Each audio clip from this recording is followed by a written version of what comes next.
सासुरे से ननदिया आंगने माठन गन करैया आंगने माठन गन करैया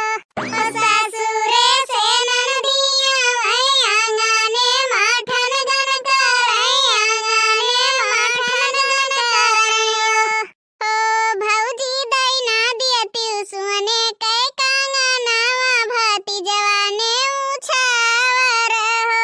भौजी दैना दियति सुने कै कांगनावा भती जवाने उछावर हो काऊ कहौ हो ननदी कहत लाज लागे हमरे कहत लाज लागे हमरे हो काऊ कही हो ननदी कहत लाज लागे कहत लाज लागे हो ननदी कलिंगला नहीं ते कई जने मौसम सर काना नहीं सकती से दीबो बाहरे से ससुर आए आंगने माठाड़ भाए आंगने माठाड़ भाए हो बाहरे से ससुर आए आंगने माठाड़ भाए आंगने माठाड़ भाए हो बौहर दैना दियति सुने कै कांगनावा बिटियावा ससुर तीन भाई हो बौहर दैना दियति सुने कै कांगनावा बिटियावा ससुर तीन भाई हो ससुरु तोहार कसम तोहरे दामादक कसम हमारे ननदोइक कसम हो ससुरु तोहार कसम तोहरे दामादक कसम हमारे ननदोइक कसम हो ससुरु कांगना तौलाई गे मुसरिया कांगनवा काऊ दियाई बहो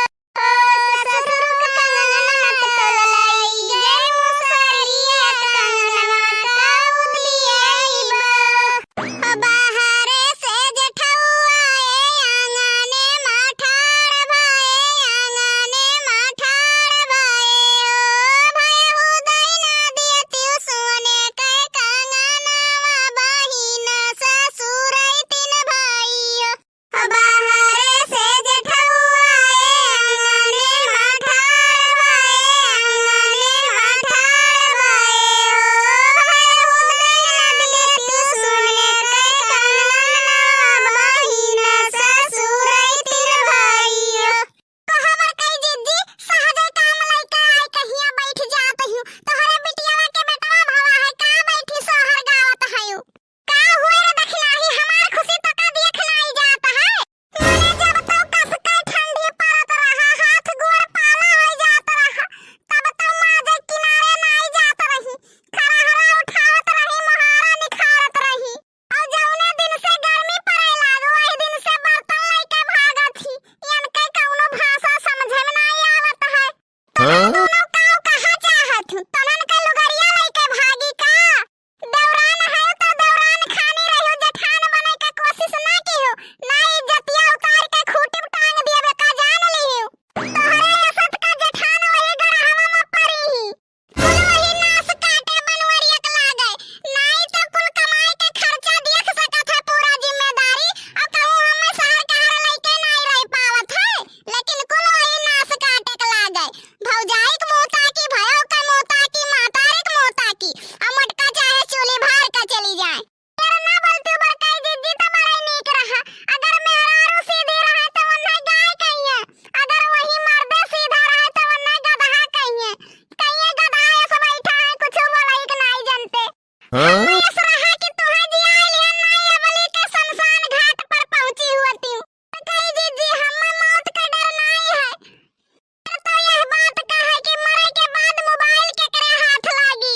इसलिए एक मिला भिखारी आ रहा हम कहे ना पटहरे आए हो कहीं से हाँ हम कहे ना अपने बीबी का लेके आयो तो काऊ का हाथ नास काटा हमारे बीबी गांव का है हम कहे हमें तो लाग की तोहार बीबी हुआ लेकिन गांव भर का बीबी हुआ